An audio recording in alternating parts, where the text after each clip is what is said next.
સુરતના પૂણા વિસ્તારમાં આવેલા વિક્રમ નગર સોસાયટીના ખાલી પડેલા લોટમાં ઘણા વર્ષોથી સિનિયર સિટીઝન પરંતુ અસામા દ્વારા આ પાર્કમાં મૂકેલા બાંકડાઓ વગેરેને તોડી પાડી અને બાંધકામ કરવાની પ્રક્રિયા ચાલુ કરતા સોસાયટીના લોકો માટે જોવા મળેલ છે અને પૂર્ણ પોલીસ સ્ટેશને આ રજૂઆત કરેલ છે। આવો જોઈએ આગળનો રિપોર્ટ સુનિલભાઈ સોભાસના સાથે સુરતથી।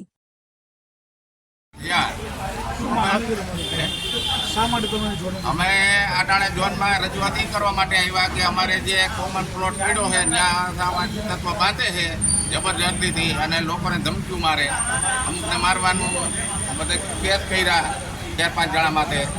અટાણે એ કબજો અમને ખાલી કરી દે અને ત્યાં કોઈને બાંધવાનું આવતું નથી અને જો કબજો હોય માલિકીનો તો અમે સોસાયટી વતી બાંધી ન લઈ, બાકી ત્યાં પાણીનું પરબ છે અમે આપણે મ્યુનિસિપાલિટીનો ગેટ મૂકેલો છે, ઓલા ભાઈ મનસુખભાઈનો ત્યાં 2 દરવાજા ને દાદરાનું હલાણ છે એની વંડી પાડીને નુકસાની કરી છે ને કાલે તારપીટી કર્યું હતું ને આજે મ્યુનિસિપાલિટીવાળા આવીને હટાવી ગયા છે।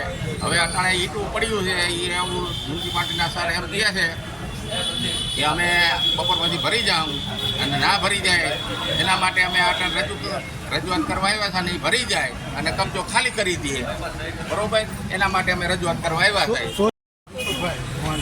મનસુખભાઈ શેની અરજી લઈને આવ્યા? મકાન નંબર 154 નંબર બાજુમાં 20 ફૂટનો રસ્તો હતો એ આપણે મ્યુનિસિપાલિટીનો વંડો ગયો એટલે એ રસ્તો આગળ જતો બંધ થયો એટલે એ જગ્યા કોમલમાં આવી ગઈ, બરાબર? એટલે એ લોકો એ બાજુ મારા હલાણ છે ઉપર જવાના અને નીચે બારી બાવણાના ગેટ છે, એ લોકોએ એમ કે આ તમે બંધ કરી દો, એનો ફોન એવો આવ્યો માર્યો એટલે મેં કીધું ભાઈ હું હલાણ તો બંધ નહીં કરું, એટલે એને પછી કાલ સ્ટાર ફેન્સિંગની ફાઇટ કરી અને મારું સાઈડમાં દિવાલ તોડી દે।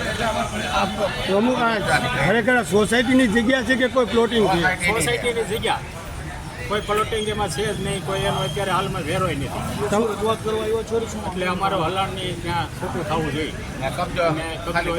પ્રમુખ શું કહે તમારા પ્રમુખ પ્રમુખ તો કહે છે આપણે ખાલી જ કરાવવાનું છે।